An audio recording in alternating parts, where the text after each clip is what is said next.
The Duke and Duchess of Cambridge are a modern young couple, and they represent the future of the British monarchy. On their tour of the South Seas to mark the Queen's Diamond Jubilee, the further they go, the more popular they seem to be. This is the hottest couple in the world now. This is the Brad and Angelina royals. This is the couple everybody wants to call.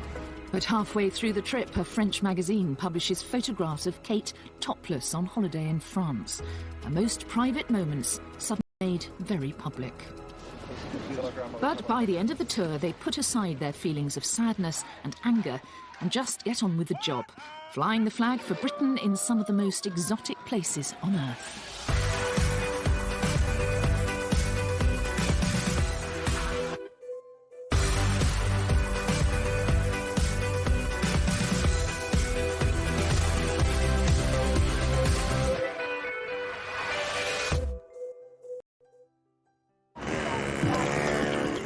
The first stop on William and Kate's South Seas tour will be Singapore. The former British colony has transformed itself into one of the Asian tigers, a bustling, thrusting super city. But Singapore is still a member of the Commonwealth, and the many colonial buildings reaffirm its links to the UK. But while many Singaporeans view this history as a shared heritage, what real connection is there between Singapore and Britain and the British monarchy?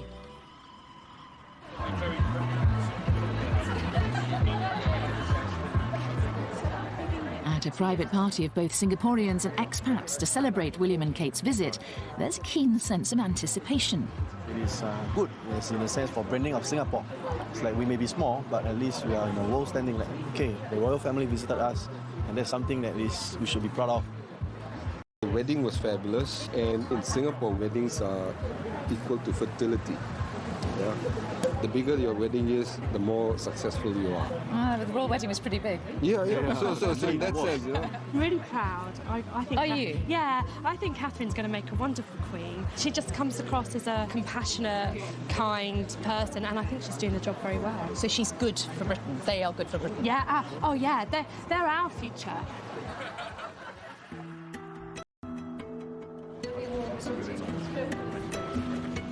William and Kate arrive in Singapore to face a gruelling schedule. 4 countries spread over thousands of miles of ocean, all in 9 days. They are not only representing the Queen, but under constant scrutiny themselves. But the first event of the tour is a more poignant ceremony to see an orchid named after William's mother, Princess Diana, whose hand William is not to know that the press intrusion that dogged his mother is about to start all over again for him and Kate. The media pack are all gathered here at the Botanic Gardens for the couple's first engagement. The royal couple are here for an orchid naming ceremony. The flower was originally named after Princess Diana, but she died 2 weeks before she was due in Singapore to be there at the ceremony. For the occasion, Kate wears a dress created by British designer Jenny Packham. Appropriately enough, it's got an orchid motif. Graceful white orchid, named after William's late mother, is a private moment for the royal couple, and the crowds have been kept away. They also see an orchid bred specially for them. Everybody is waiting out here In the heat for William and Kate to come back. They came up here about 20 minutes ago. They're in the orchid naming ceremony, and they're due to come back this way. And the police are getting a little bit agitated, trying to keep us all back from the road. Who are you waiting to see? The princess. The princess? They come to Singapore, they're ambassadors of the royal family and of the UK in Singapore, so it's a very special occasion. Hello, what's your name? Prince William. You're Prince William. Of course. And after waiting patiently to see the Duke and Duchess, their glimpse of the young couple is all too brief. Did you wave your flag? Yeah. She was on the other side. Oh, I'm on the way up. You didn't see her? No, not through the window. Were you not upset because you didn't Prince William? Did you not get to see them? The Queen first came to Singapore in 1972, and although her tours were more formal then, she's always been keen to meet people wherever she goes. Back in 1972, this was a brand new housing development, and the Queen and the Duke of Edinburgh came here to visit some of the residents. Well, now, 40 years later, Here to meet one of them. Thomas Pung was chosen to meet the Queen during that 1972 tour. Hello. Yes, Mr. Mary, I'm Thomas. You're welcome. I'm pleased to meet you. Thank you very much indeed. Welcome. Nice Yes, to meet you. That's same. Thank you very much. Hello. This is my daughter, Genevieve. Hello, I'm Mary. This nice is to meet my you. wife, Mary. Oh, you're Mary as well. Yeah. There's Mary. So these are the photos of 1972. Correct. I see. This they were on the balcony waving to the crowd, you see? Is this outside your flat? Correct. That's correct. Yeah. This is you? Yes, this is me. This is me. Mr. Pung, were you nervous before you met the Queen? Yes. You can never get this opportunity. And they said to you, don't offer the Queen anything, is that right? Yes. But you did give her a drink? She asked for it, so that's why we give it to her. That's how Mr. Pung has ended up with his very own royal souvenir. So which one is it? Is this one here? This first one is Her Majesty, you see. 1972, 18th of February. She came back in 2006. She came back to see you again? Correct. That's I correct. think she asked to see you, Mr. Pung. What do you think? I hope so. That was 2006? Yes. Before she could drink, I told her, I said, Your Majesty, if you take the first sip from the glass, you bring back your memory 34 years ago, which came to us. The same glass? Correct. That's why she's smiling. And you met her, of course, didn't you, with your dad? Yes. And you remember that very clearly. Yes. But it's interesting, isn't it? Because Singapore is so modern and the monarchy is so traditional in many ways. Well, I would say that England is a bit of the same. The monarchy exists in quite a modern society as well. And I think, the two can coexist. And what do you think about William and Kate? I think that many people are very interested to meet them, especially the Duchess. I think she's a role model to many young women. And lots of people are very excited about their visit. I think they really are. Kate, you're great! That excitement is plain to see at the couple's first walkabout at the Gardens by the Bay in central Singapore. You're looking as well as I am. Locals and expats alike are eager for their first chance to get up close to royalty. But no royal tour is just about pleasing the crowds. Next comes some of the real business of the trip, a visit to open a new engine assembly plant, which Rolls-Royce has just completed in Seletar. Good morning. Morning. Jonathan Asherson is in charge here. This is amazing. This is brand new, This is brand new, yes. It was opened in February by the Prime Minister here, and now we're just starting production. The facility has been built to supply the rapidly growing aerospace industry Far East. The vast majority of the 500 workers here are Singaporeans. Why is this facility in Singapore? Our order book is at about £60 billion, and a large proportion of that, and a growing proportion of that, is from Asia. Our customers have grown here tremendously. It's not about looking less in one place or the other or shifting, it's more about catering for the growth. Today, you've got the Duke and Duchess of Cambridge right. visiting. How significant is it that it is William and Kate? What is the William and Kate brand? What do they bring to the visit? Oh, I'm one of the managers at Rolls-Royce, so I'm not sure I know, actually, but boy, they certainly have the world's attention.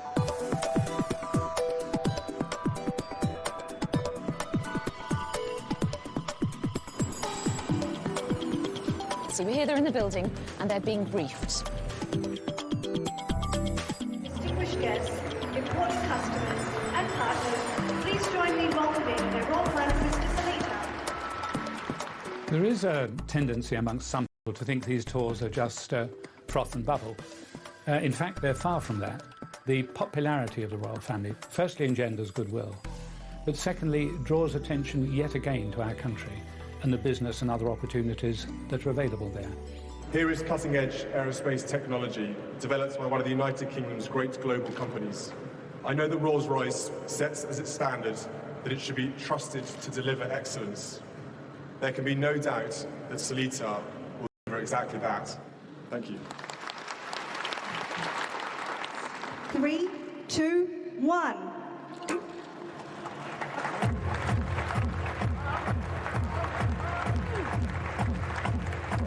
This is where the royal brand really works its magic, delivering the sort of publicity money just can't buy. The first Rolls-Royce aero engine assembled and tested in Singapore.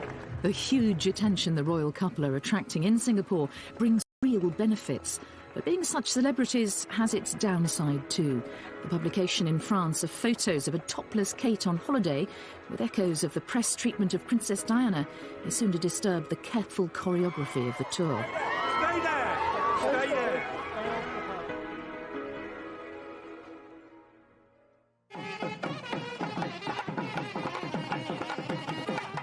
William and Kate's tour of the South Seas is providing them with an opportunity to see some of Singapore's cultural variety. The majority of people here are of Chinese origin, but there are also substantial Malay and Tamil minorities. Right, so next on the royal schedule is a cultural event at a housing development. Now, this place is called Queenstown, and it was named after Queen Elizabeth in 1952. It is pretty much a Singaporean residential area, and I think it's quite a good indication of how interested they are in the royal couple, and the turnout is pretty good.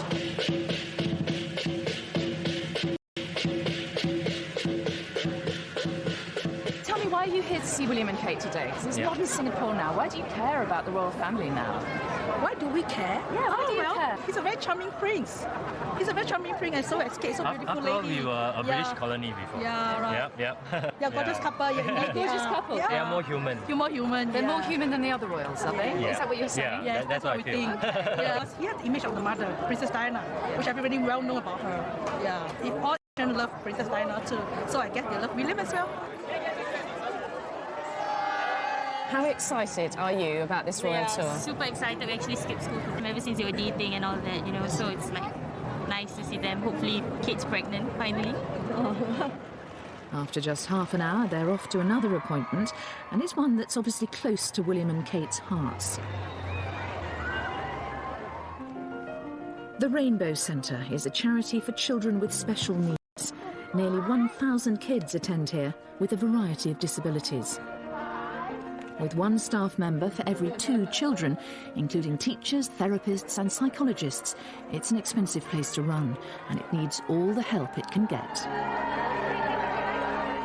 William and Kate have chosen several children's charities to support in Britain, so the Rainbow Centre is precisely the sort of place they want to visit during their time in Singapore. Hello. When the excitement has died down, meet some of the children, parents and staff at the centre who've had the chance to welcome the Duke and Duchess. It's really a nice experience to have them with us today. I met the Duke. Did you? And he's so warm. Yeah, you just feel at ease when you're with him. Yeah, and he seems to love the children as well. He went to the students to actually spoke to them. Yes, that was very nice of him. And how did the children respond to him, the students? They were excited. Are you excited? Me and my mom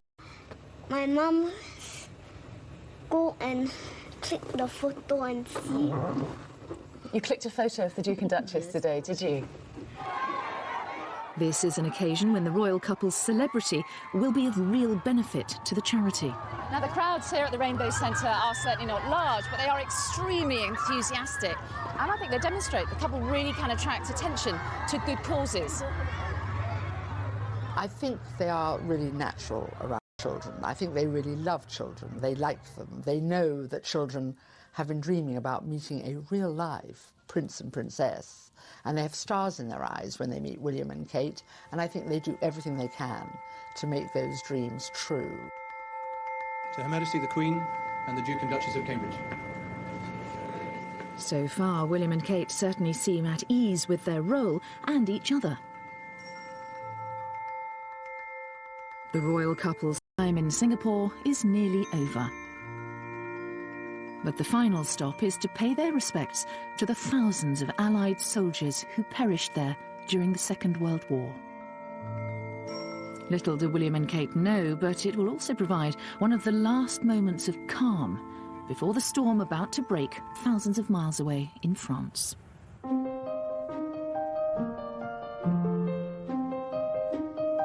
2 hours later, William and Kate land in Malaysia, and they're back in the spotlight. The Queen and the modern royal family have grown up with the Commonwealth. It's immensely valuable to Great Britain. So far, the tour's all been going according to plan, but not for long. It's while the couple are in Malaysia that they will face their biggest test yet. They'll soon learn the news that intimate photographs of the Duchess of Cambridge are to be published in a French magazine. But today, their first day in the capital, Kuala Lumpur, it's business as usual. The magazine has yet to hit the newsstands. KL, as it's known, is a futuristic city famed for the Petronas Twin Towers, one of the world's tallest buildings. KL is a financial powerhouse, and there's work to be done. It's not their job to promote their business, but simply by being there, they draw attention to the opportunities that exist. The first appointment in a very full day is lunch with Malaysia's Prime Minister. Next, a more informal visit, and one very dear to the couple, a hospice. So far, they're half an hour behind schedule. We're okay this side because we've got a big fan, but look, over there, they are boiling.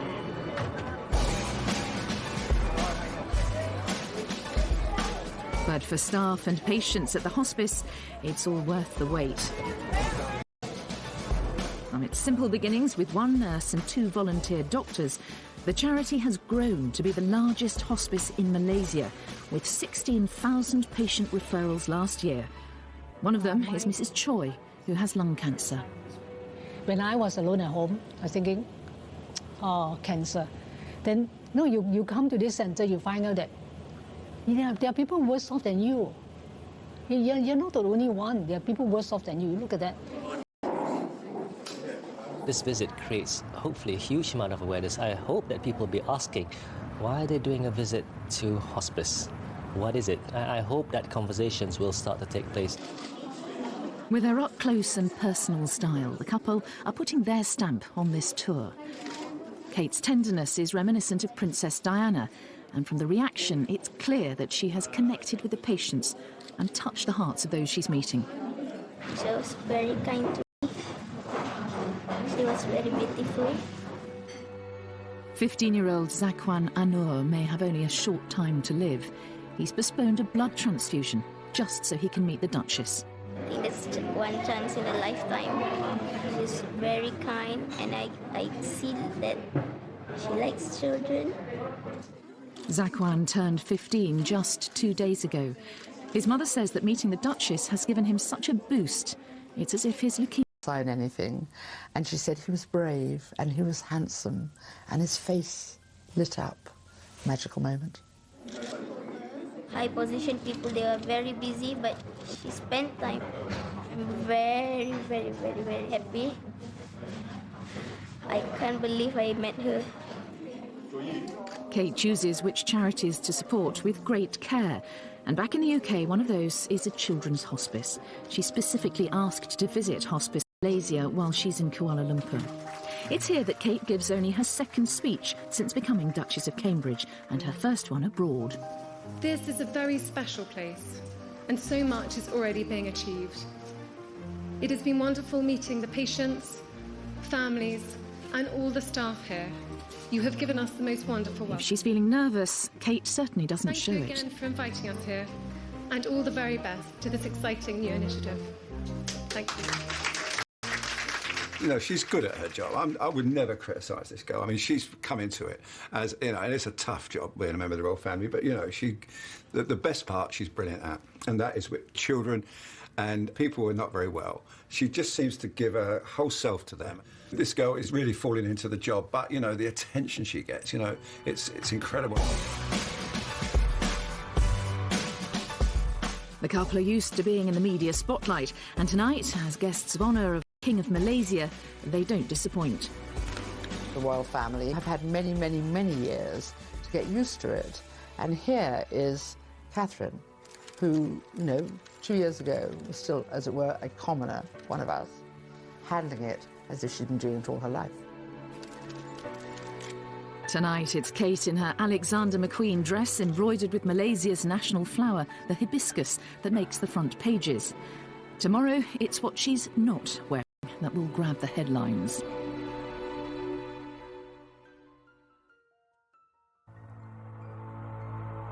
It's a big day in Kuala Lumpur, and it begins with a visit to a mosque. 2/3 of all Malaysians are Muslim. For the mosque, Kate, like all women, is modestly dressed. But she and William have recently learned something that could derail the whole tour.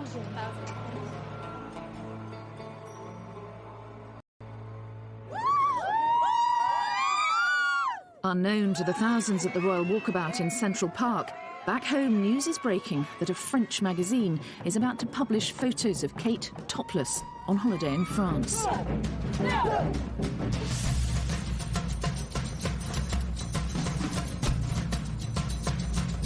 Stay here.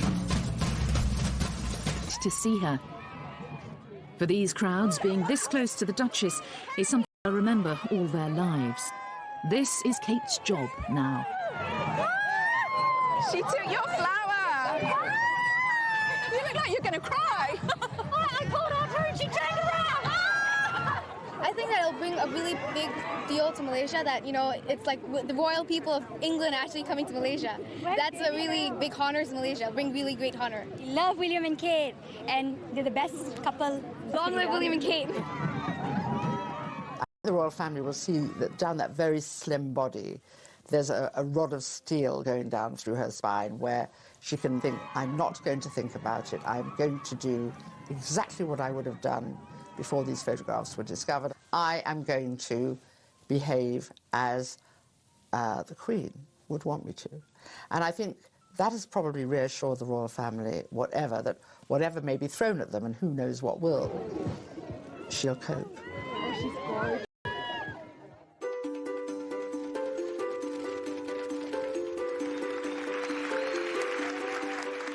For William, selling Britain abroad is what he is here to do. Malaysia is an important emerging global market. My grandmother told me that Malaysia would provide us with some wonderful experiences and unforgettable memories. And so indeed it has proved. The Star is Malaysia's largest circulation tabloid. At today's editorial meeting, there's plenty to discuss. Look at the expression, the face. But here, it's the tour itself that makes the front page. There is a lot of interest in the royal, especially the British royal family in this country. Some aspects, yes, but because it's such an important visit by such popular royals, that's why we put it on the front page. Today we've got emerging the story about the topless photos. What would be your attitude as a media outlet to those, do you think? We will run the topless stories because it is news, but we'll focus on what they've done here. We are very protective of our own royalty here, and there's some cultural, even religious sensitivity. In newsrooms back in London, things couldn't be more different. And for the royal family, the parallels with what happened to Diana are all too clear. There is fury at the palace, statements saying they are genuinely angry at the invasion of privacy, but throughout it all, the Duchess has to remain at all times composed. A Jubilee tea party for local celebrities is a welcome distraction, and the only photographers here are here by invitation. She was telling me that this is her first trip so far in the East. I think she hasn't been in this part of the world before. They are such a lovely couple. You set a great example. Well, you know, I'm always against anyone that invades privacy. And why do you want to embarrass it? Of the photographs, the Duke and Duchess have been spared the excesses of the paparazzi. The fear is that this will encourage more invasions of their privacy. William and Kate can only hope that they can put the incident behind them. They're heading for Sabah in Malaysian Borneo. After the hustle and bustle of two modern cities, and above all the storm over the photographs, the peace and tranquility of the Borneo rainforest must come as a welcome relief. Economies may be thriving in the Far East, but at a cost. Rainforests in Malaysia's Sabah district are being cut down, threatening an entire ecosystem. Looking much more relaxed and cheerful than the previous day, William and Kate arrive at Danam Valley, a conservation area covering nearly 200 square miles. The couple both have a long-standing interest in this kind of project, and research here into the impact of deforestation is funded by the Royal Society, of which the Duke is a fellow.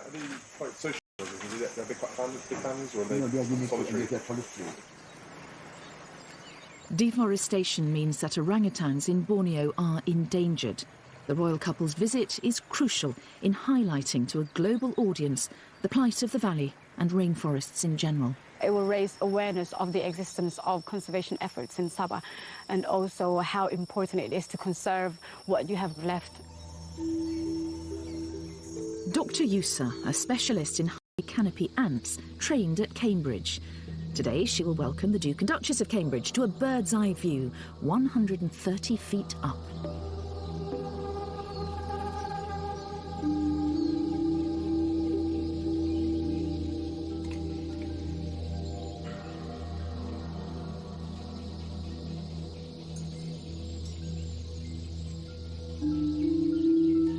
Both William's father and grandfather are vocal advocates of conservation.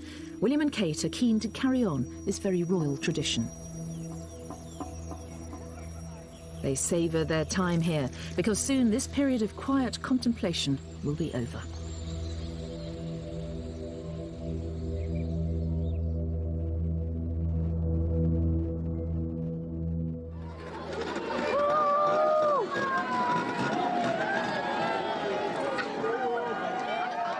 The royal couple have a packed schedule in the Solomons, 4 islands in 2 days. The welcome in the capital Honiara is unlike anything so far. The Solomon Islands may be remote, but it's a member of the Commonwealth, and Queen Elizabeth is queen here. Away from home.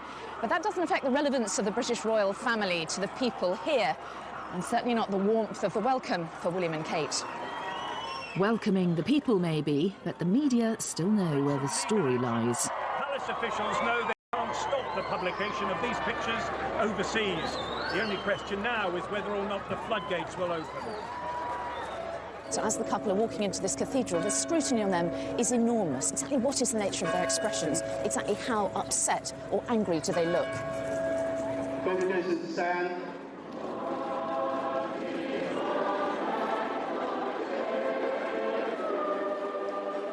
I think what is really, really sad about this is the timing of, in a really great Jubilee year, the Queen was so pleased with the younger generation of royals, so happy that they were picking up the mantle. You know, William and Kate are the future, and this has really, really soured that, I think. And whatever the rights and wrongs of it, anything that dents the dignity of the royal family in the end is bad for it as an institution. Yet none of this seems to matter to the thousands spilling out of St Barnabas Cathedral.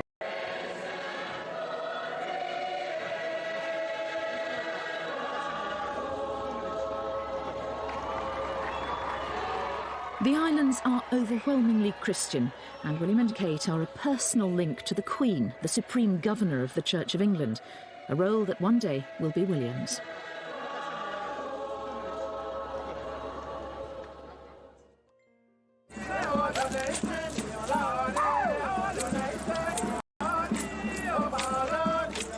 On day 2 of the Solomon Islands visit, the couple are due to experience some island culture.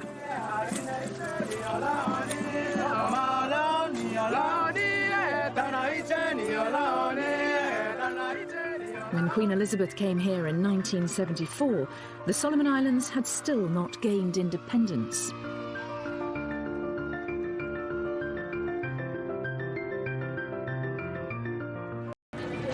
Do you remember when the Queen Elizabeth came here? Yeah, I was a student, and I actually shook her hand.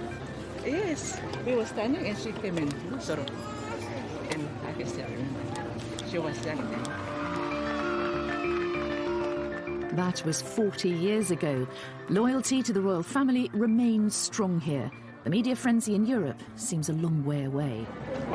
What do you think? I think it's unfair. They should just leave them alone and, you know, let them do what they want to do. It's not nice at all. They're also ordinary people. They have to have privacy, and it's a shame that, you know, those magazines were, you know, showing those photos. That's the moment.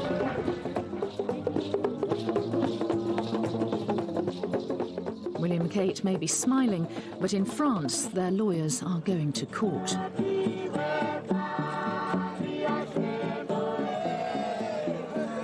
One enduring link between the islands and the UK was forged by William's grandfather. 200 young people here are involved in the Duke of Edinburgh's International Awards scheme, and Prince William gives out gold awards to participants in person. The visit of not only a prince, but the president of the Football Association is roundly applauded. Okay, squeeze round, face that way. Oh, face this way. And here's one photograph he doesn't mind being taken. Okay, yeah. Okay. The Duchess has been meeting a group of Solomon Island women. They present her with an exact replica of the cake given to the Queen in 1974.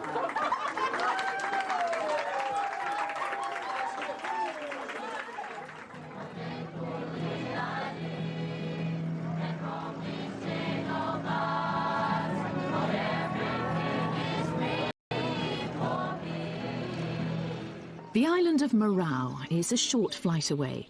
The press photographers are there ahead of the royal couple and have already made the connection with the story of the week.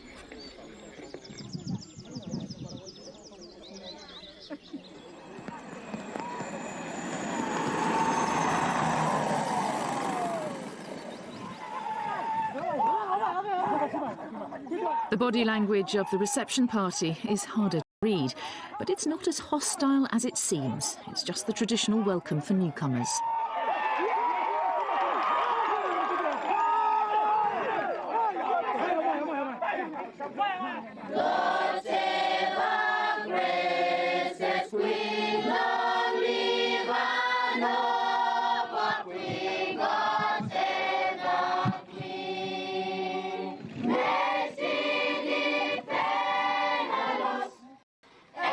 And it's easy to get caught out by the local version of the national anthem.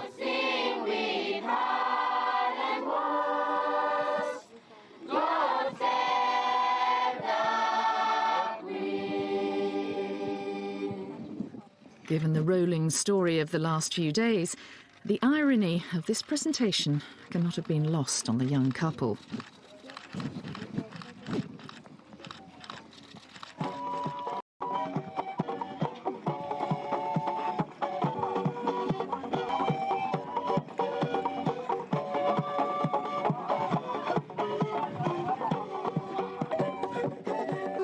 The 1,000 Solomon Islands are scattered over a huge area of ocean.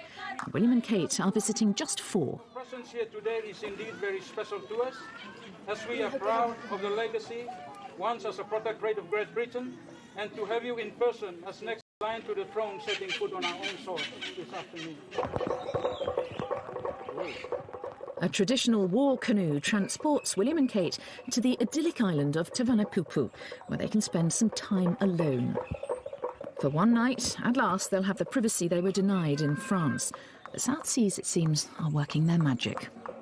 He was really furious as we left Kuala Lumpur, and now it's just incredible. He's just so happy, and Kate as well. They've just got back to the old partnership, sparking off each other and enjoying it, and letting the people see that they're enjoying it. You know, when you think the pain that she's been through this week, never believe this woman is able to sort of put that somewhere in her brain and then get on with representing Great Britain. Brilliant. Back in the capital, local radio is preparing to say goodbye. This fella boat where but fella come him decorated one, or what is special about? I'm meeting Bart Bassier and his team, getting ready to report on the Duke and Duchess's departure to the final stop of the tour.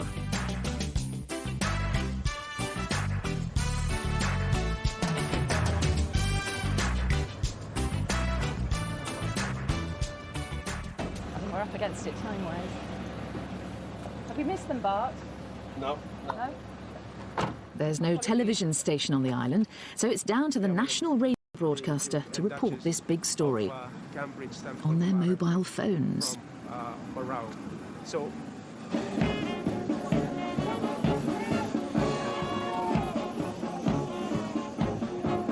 where the Royal Solomon Islands Police Force, so they are all here very smart indeed in their beautiful uniform. Here comes the Duchess of Cambridge and the Prince William, and they come out behind them, ready for me to walk with the big people along Ilme.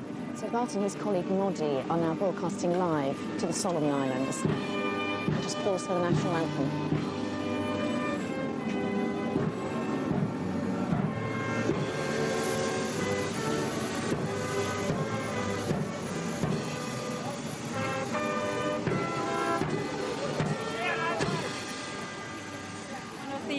Overseas reporters is also here with us. Mary Nightingale, and I'm from ITV in Great Britain, and we're here to follow the tour of the Duke and Duchess as they visit the Solomon Islands. And we started in Singapore, we came to Malaysia, and then we arrived in the Solomon Islands, and it's wonderful to be here. At this point in time, and before they go upload plane, two fellows just stand up and pose for some pictures. Look at all the people up there. The turnout here is amazing. William and Kate are on their way to one of the smallest and most remote nations in the world.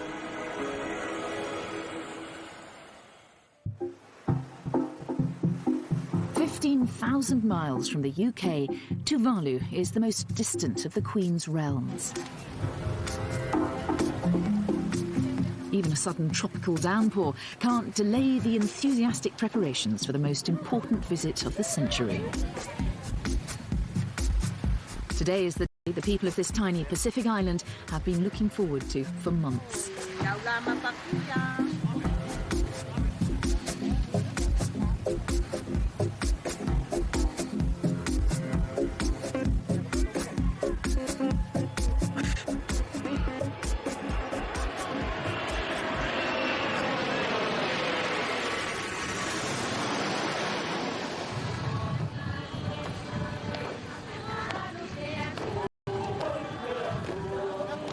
The last royal visit was in 1982.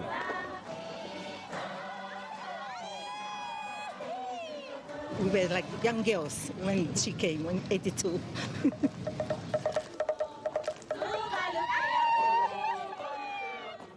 Everybody's excited about this visit.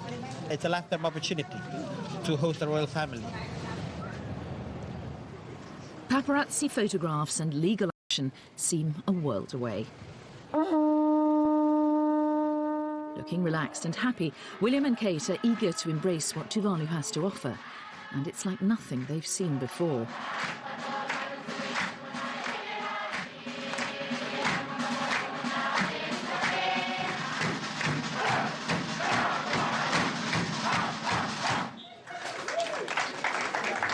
We show a sign of respect to the royal family.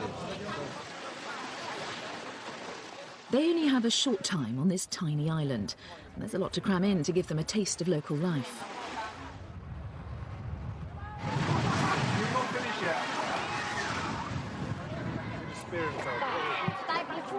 Be careful of that. It's good to eat, is it?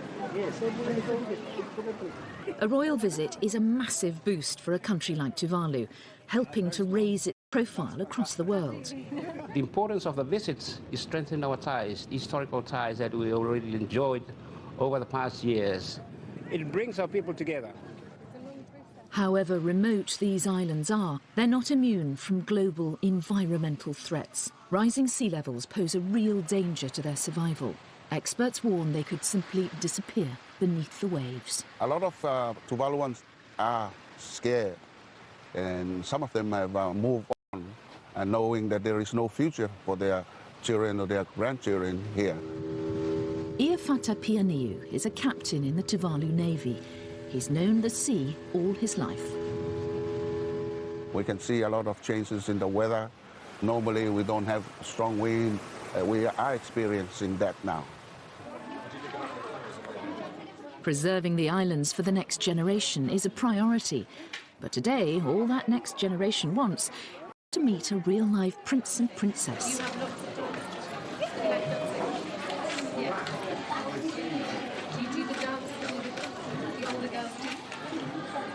We will both remember it and the joy and happiness of what has followed for the rest of our lives. It remains for me... It's the final speech of this long tour, and William chooses to speak a few words of the local language. Fakafeti Lasi. Thank you.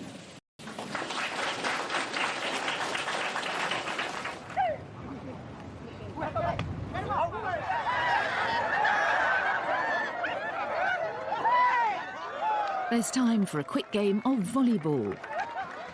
But if you're going to do things the Tuvaluan way, it can only mean one thing.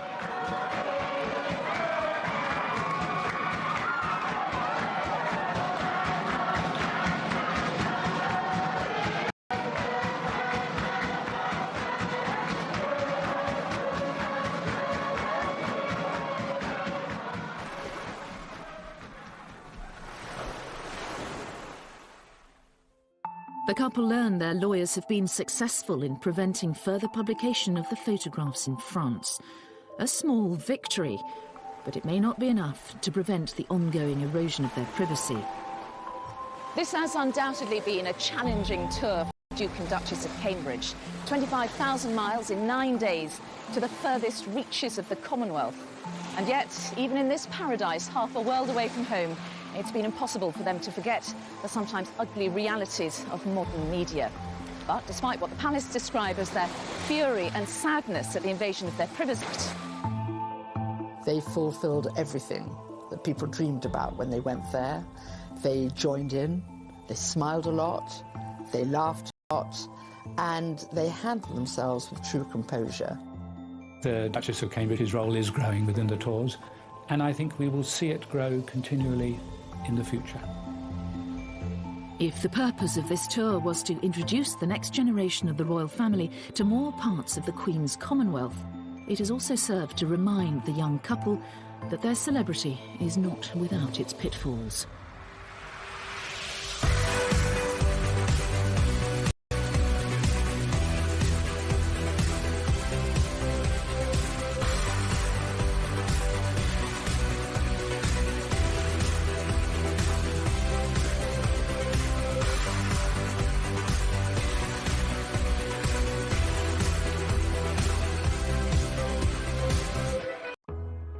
The Duke and Duchess of Cambridge are a modern young couple, and they represent the future of the British monarchy.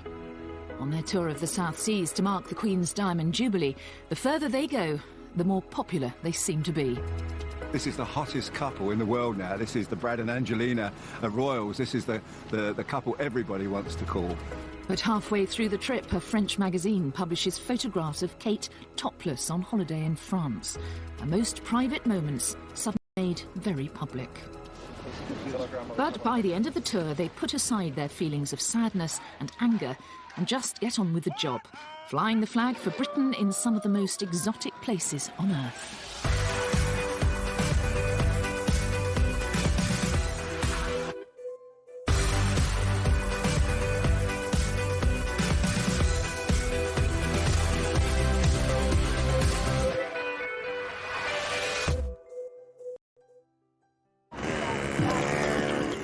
The first stop on William and Kate's South Seas tour will be Singapore. The former British colony has transformed itself into one of the Asian tigers, a bustling, thrusting super city. But Singapore is still a member of the Commonwealth, and the many colonial buildings reaffirm its links to the UK. But while many Singaporeans view this history as a shared heritage, what real connection is there between Singapore and Britain and the British monarchy?